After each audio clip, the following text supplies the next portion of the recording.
Assalamualaikum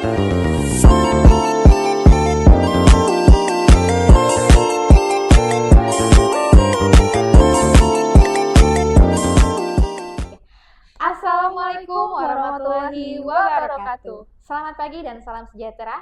Tabi pun. Ya pun. Kembali lagi bersama kami di Sudut Pandang bersama BNN Kabupaten Tanggamus. Suarakan darurat penyalahgunaan dan peredaran gelap narkotika. Bersama saya Radhi Novi Anggraini dan rekan saya Oti Pratiwi dengan tema strategi pencegahan dan pemberdayaan masyarakat dalam program P4GN. Di episode kali ini kita sudah kedatangan narasumber yang sangat spesial. Spesial pakai telur nih kan? Pakai karet dulu dong. Oke, jadi udah ada nih bersama kita ibu yang cantik ini. Mau kenalan sendiri atau kita kenalin ibu? Kenalan sendiri ya. Kenalan sendiri aja ya. Oke, baik. Terima kasih Kak Oti, Kak Rani. Hai sobat semua, saya Susan Ayuning Tias. Boleh dipanggil Ibu Susan di BNN Kabupaten Tanggamus selaku Ketua Tim Kerja Bidang Pencegahan dan Pemberdayaan Masyarakat. Oke, berarti Ibu Susan ya Bu ya? Kita panggilnya Ibu Susan. Iya. Ibu atau kakak, ini masih muda loh.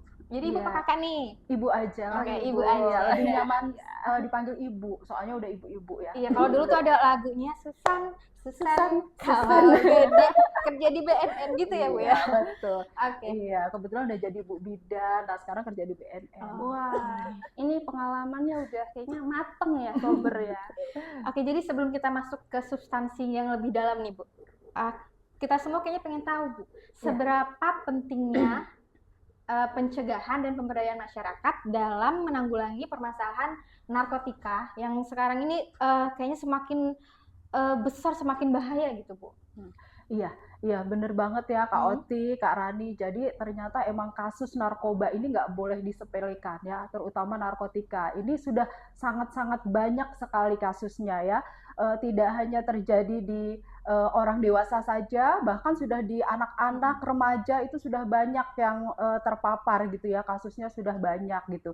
Nah, seberapa penting sih pencegahan dan pemberdayaan masyarakat? Nah, ini kalau menurut kami ini yang sangat-sangat penting ya. Karena apa? Karena sebelum anak-anak itu terpapar oleh narkotika, terutama ya narkoba pada umumnya, nah itu kita harus cegah dulu nih, jangan sampai dia kena gitu loh. Nah, itu sangat penting sekali. Jadi daripada kita nanti terlanjur anaknya kena, kemudian nanti pengobatan atau kuratif itu biasanya nanti harus lebih banyak yang akan dikeluarkan, baik tenaga maupun materi, itu semuanya banyak lebih dikeluarkan. Tapi kalau dari pencegahan, dari promotif dan preventif lebih awal dari kecil sudah kita kenalkan bagaimana tuh bahaya narkoba, gimana sih caranya biar anak-anak ini pertahanan dirinya itu kuat untuk tidak tergoda dengan narkoba gitu ya. Nah itu pentingnya pemberdayaan dan pencegahan itu. Iya Bu, berarti kan kayak pepatah-pepatah lama bilang tuh, mencegah lebih baik daripada mengobati. Ya, betul banget itu Kak Oti ya. Karena sahabat-sahabat semua ya, kita tahu kalau orang udah pakai narkotika, udah pakai narkoba, itu dia akan punya sifat adiktif ya, kecanduan. Yang lama-lama itu akan merusak ya, merusak terutama sel-sel otak. Nah, sel-sel otak itu kalau sudah rusak nggak bisa lagi diperbaiki gitu. Nah, jadi untuk biar jangan sampai sel-sel otak ini rusak, jadi kita perlu tuh untuk pencegahan. Nah itu tadi promotif dan preventifnya gitu. Oke, itu kan dari sisi pencegahan dan pemberdayaan masyarakatnya nih Bu ya. Kalau untuk programnya sendiri itu ada nggak sih Bu di tahun 2025 ini gitu? Karena ini sangat menarik nih obrolan kita sehari ini. Di BNN Kabupaten Tanggamus itu ada program pencegahan dan pemberdayaan masyarakat. Kalau untuk di pencegahan itu ada program namanya Desa Bersinar, atau kalau kita di Tanggamus itu biasa Pekon Bersinar ya, Pekon Bersih Narkoba. Nah itu akan kita fasilitasi, nanti kita akan masuk mengintervensi desa-desa itu gitu. Nah kemudian ada juga program ketahanan keluarga. Nah program ketahanan keluarga ini apa? Program yang dia akan membentuk nih ketahanan diri keluarga, baik dari anak-anak maupun orang tuanya. Jadi nanti program ketahanan keluarga ini akan kita undang 20 orang anak dan 20 orang tua. Nah, jadi nanti ada sesi orang tua dan sesi anak. Nanti anak ini mau diapain sih gitu, nanti kamu harus gimana nih gitu ya, agar ketahanan dirinya itu akan terbentuk gitu. Yang orang tua juga bagaimana nih cara mendidik anaknya gitu, bagaimana nih cara memperlakukan anaknya gitu, kiat-kiat apa saja yang bisa kita lakukan. Nah gitu, itu nanti akan ketemu gitu. Nanti ada sesi gabungan ketika anak dan orang tua. Nah itu program ketahanan keluarga anti narkotika. Nah, kalau di pemberdayaan masyarakat, kita ada program pembinaan kabupaten atau kota tanggap ancaman narkoba. Menarik ya Bu, tadi aku dengar ada desa bersinar. Nah itu tuh maksudnya program di desa itu gimana sih Bu? Apakah desanya dibuat terang benderang atau Ada gimana? cahaya Jadi ilahinya gitu ya Kak bersinar-sinar Oti gitu. ya. Iya. Saya penasaran juga sih itu. Iya, jadi Kak Oti, Kak Rani, desa bersinar tadi yang sudah seperti saya jelaskan itu adalah desa bersih narkoba. Jadi diharapkan ini kan dari pemetaan yang kita ambil itu dari kawasan rawan narkoba ya. Jadi dia itu kriterianya bahaya ya. Jadi dia udah garis warna merah nih gitu. Jadi di situ udah banyak ada peredarannya gitu. Nah, jadi itulah desa yang akan kita intervensi. Jadi desa bersinar. Kita harapkan setelah kita masuk, kita fasilitasi, nanti dia akan menjadi desa yang turun levelnya nih, bisa diwaspada, syukur-syukur bisa aman gitu, bisa hijau gitu kan. Nah, apa aja sih kegiatannya? Nah, ini nanti kita akan berkolaborasi dengan bidang-bidang lain. Jadi kalau di BNN Kabupaten Tanggamus itu kan ada beberapa bidang ya, ada P2M ini kayak bidang kami ya, pencegahan dan pemberdayaan masyarakat, kemudian ada bidang rehabilitasi dan ada bidang berantas. Nah, nanti kami 3 bidang ini akan berkolaborasi turun bersama-sama di desa bersinar itu atau di pekon bersinar itu gitu. Iya. Selain pembahasan desa bersinar, tadi kan ada pembahasan pembinaan kota atau kabupaten tanggap ancaman narkoba ya Bu ya? Iya. Itu seperti apa nih Bu? Apa kota kita itu harus menjadi yang tanggap nih terhadap ancaman narkoba gitu? Iya benar. Itu kalau di pemberdayaannya ya, jadi ada namanya pembinaan kabupaten kota tanggap ancaman narkoba ya. Nah ini apa aja sih kegiatannya gitu ya. Jadi kita approach ke pemerintah daerah nih gitu Mbak Rani. Jadi emang kita nggak bisa nih BNN kerja sendirian untuk mewujudkan Tanggamus bersih narkoba. Jadi harus berkolaborasi, kita memperkuat kolaborasi kemana-mana ya, terutama ke pemerintah daerah gitu ya. Nah, jadi kita ke pemerintah daerah, kita juga di situ ada tim terpadu P4GN yang diketuai oleh Bupati Kabupaten Tanggamus ya. Kemudian nanti ada turunannya juga, Timdu di kecamatan sampai ada Timdu di tingkat Pekon. Jadi semua kita berkolaborasi. Nah, kegiatannya apa aja? Kegiatannya dimulai dari rapat koordinasi ya dengan pemerintah daerah, kemudian ada pembentukan penggiat-penggiat P4GN. Nah, jadi karena di BNN Kabupaten Tanggamus ini semuanya terbatas, baik sumber dananya, baik sumber daya manusianya ya itu terbatas. Jadi kita nggak bisa kerja sendiri. Nah, perpanjang tanganan BNN inilah penggiat-penggiat itu yang akan kita latih gitu ya. Nah, ini ada di beberapa instansi ya, baik di pemerintah, bisa sudah beberapa penggiat yang kita bina ya.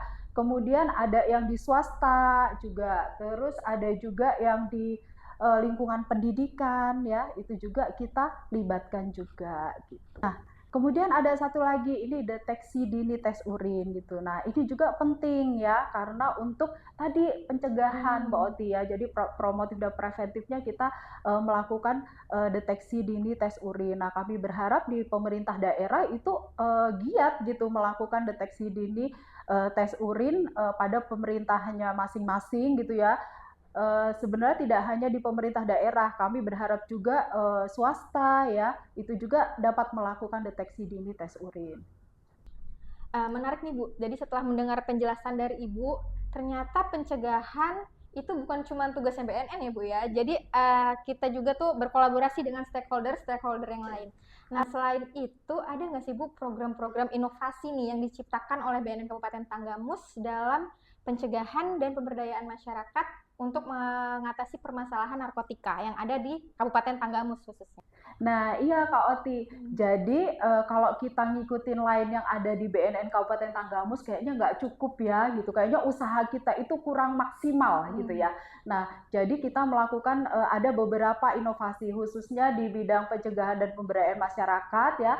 Yang pertama kita melakukan MISYU. Jadi MISYU itu menjadi inspektur saat upacara ya. Nah, ini kita masuk ke sekolah-sekolah Kak Oti. Jadi sudah beberapa sekolah di Kabupaten Tanggamus yang kita masukin ya. Kita menjadi pembina upacara di situ, kita menyampaikan nih pesan-pesan bahaya anti narkotika gitu. Jadi jangan sampai anak-anak kita, anak didiknya itu pakai nih narkotika ya. Nah, selain itu, selain MISYU kita juga ada yang namanya Simeli ya. Apa sih Siapa tuh Simeli itu? Simeli? Kayaknya Simeli cantik kayaknya nih cantik Ngeliat gitu ya. namanya ya. Iya, jadi Simeli itu edukasi mobil merah keliling. Kita itu punya namanya mobil merah ya Kak Oti. Jadi di mobil merah itu adalah mobil ya ada audio visualnya gitu. Jadi kita bisa nih nonton bareng di situ. Nah, biasanya kami pakai nih kalau si Meli itu ke anak-anak SD dan anak-anak TK atau PAUD gitu. Karena apa? Karena itu kan menarik gitu ya. Jadi mereka nonton bareng gitu, rame itu mereka seneng gitu, seru gitu.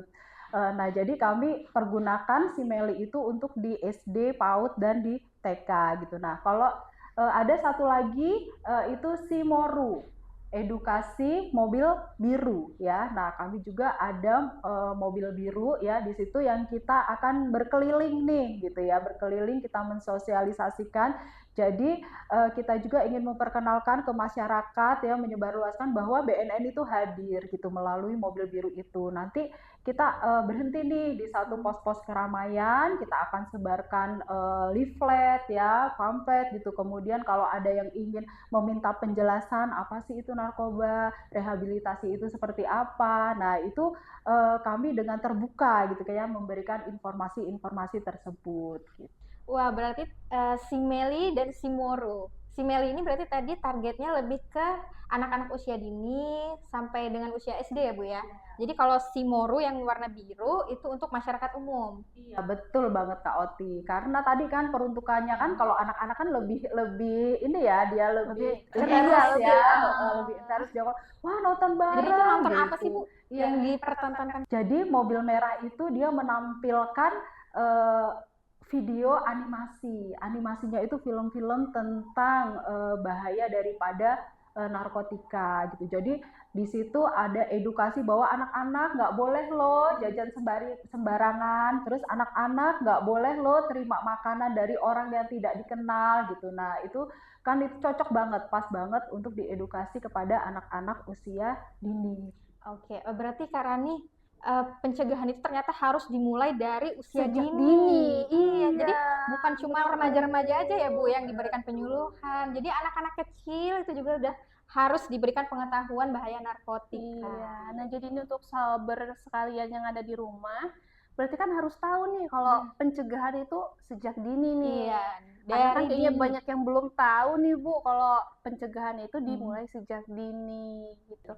Nah, tadi kan udah dengar nih Bu ada inovasi MISYU, ada si Meli, ada si Moru. Itu kan kayaknya keliling-keliling semua nih. Keliling ke sekolah, keliling ke masyarakat gitu kan.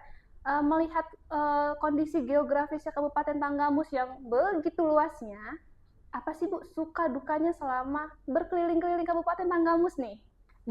Iya, emang kalau tugas kita emang lebih ke lapangan ya, Iya. Mbak Rani, Kak Oti ya. Jadi kita itu lebih banyak di lapangan gitu. Nah, kalau sukanya banyak ketemu orang nih, seneng, banyak menemui karakter orang di sini, di sana gitu ya. Pokoknya happy ya kalau ketemu banyak orang itu. Nah, kemudian yang kedua, kita bisa lebih mudah nih memberikan edukasi ya, karena kita memanfaatkan ya momen yang ada gitu, baik itu ada pertemuan kader, baik itu ada pertemuan kader remaja, posyandu remaja, pokoknya kalau ada komunitas yang bisa kita masuki untuk menyampaikan edukasi tentang bahaya narkotika akan kita sampaikan gitu. Nah, sukanya itu ya. Sebenarnya kalau duka bukan duka sih ya, nggak ada duka ya gitu. Cuma tantangan mungkin ya, lebih ke tantangan. Jadi tantangan kita itu ya itu tadi dibilangkan kalau Tanggamus ini kan luas gitu ya. Daerahnya ada yang di gunung, ada di laut kan gitu. Kami bahkan pernah ya edukasi itu kita nyebrang laut gitu ya. Nah mungkin ya itu tantangannya jauh ya, jarak tempuh yang jauh gitu. Udah mabuk laut, ketika sampai kita harus tetap fresh nih, tetap harus bisa gitu ya. Nah itu mungkin salah satu tantangannya. Kemudian kalau yang jauh gitu ya, jalan yang berliku-liku gitu, sampai sana capek banget, tapi seneng gitu ketika kita sudah bisa menyampaikan, apalagi audiensnya itu semangat gitu, kita seneng banget gitu. Banyak sekali ternyata ya. Baik suka bukan duka ternyata. Tantangan loh. Nah Kak Rani, itu setelah kita ngobrol banyak nih sama Bu Susan, kita jadi tahu ternyata BNN itu bukan cuma penangkapan, penindakan, terus razia gitu kepada bener banget. kepada masyarakat banyak gitu ya program-programnya. Ada satu gitu. program pencegahan nih namanya. Jadi ternyata pencegahan itu sangat penting ya Kak Rani ya. Sangat penting ternyata, apalagi setelah kita mendengar penjelasan Ibu Susan tadi, itu benar-benar harus dicegah sejak dini. Iya, jadi sejak dini banget kita pokoknya harus ingat tagline lebih baik mencegah daripada mengobati. Baik nih, sebelum kita sudahi nih obrolan kita ini, kita mau dengar nih closing statement dari narasumber kita yang luar biasa pada hari ini. Waktu tepat dipersilahkan Bu Susan. Ya, untuk sober semuanya, closing statement dari saya, jangan ragu ya, jangan takut, perbanyak mencari tahu informasi yang benar tentang bahaya narkotika. Jadi jangan sampai kita terlibat atau terjerumus ke dalam narkotika, karena lebih baik itu tadi yang Kak Oti bilang ya, mencegah daripada mengobati. Karena kalau sudah mengobati, kalau sudah kena narkotika itu kita nggak bisa sembuh ya, tapi bisanya dipulihkan gitu. Bayangkan gitu kan, kalau misalnya saraf-saraf otak kita sudah pada putus itu, kalau yang kena narkotika itu nggak bisa dibalikin lagi, nggak bisa sembuh gitu ya. Jadi lebih baik tadi benar Kak Oti, mencegah daripada mengobati. Jadi pesan untuk sober semuanya, cari informasi banyak-banyak tentang bahaya narkotika. Jangan sampai kita deket-deket aja nggak boleh, apalagi sampai coba-coba pakai gitu. Sehat semuanya, salam sehat tanpa narkoba. Iya, berarti jangan sampai deket-deket ya. Kalau kata anak Gen Z sekarang itu jangan ya Dek ya. Jangan, pokoknya jangan. Nah, kita kayaknya udah sampai di penghujung acara nih. Agak-agak sedih gitu. Sedih nih, Sebenarnya kita masih pengen ngobrol lebih panjang lagi ya Kak Oti ya. Masih banyak nih informasi yang banyak harus digali kita gali lagi nih. Berarti bisa nanti kita ngobrol di belakang aja ya Bu Susan. Sambil ngopi-ngopi cantik ya. Kalau sekarang masih puasa. Iya. Dan untuk sober di rumah nih yang lagi pada puasa, tentunya harus tetap semangat dan tetap jaga kesehatan selama di bulan suci Ramadan ini. Dan satu lagi apa Kak Oti? Hidup sehat tanpa narkotika. Sampai jumpa di sudut pandang berikutnya. Wassalamualaikum warahmatullahi wabarakatuh. Bye-bye.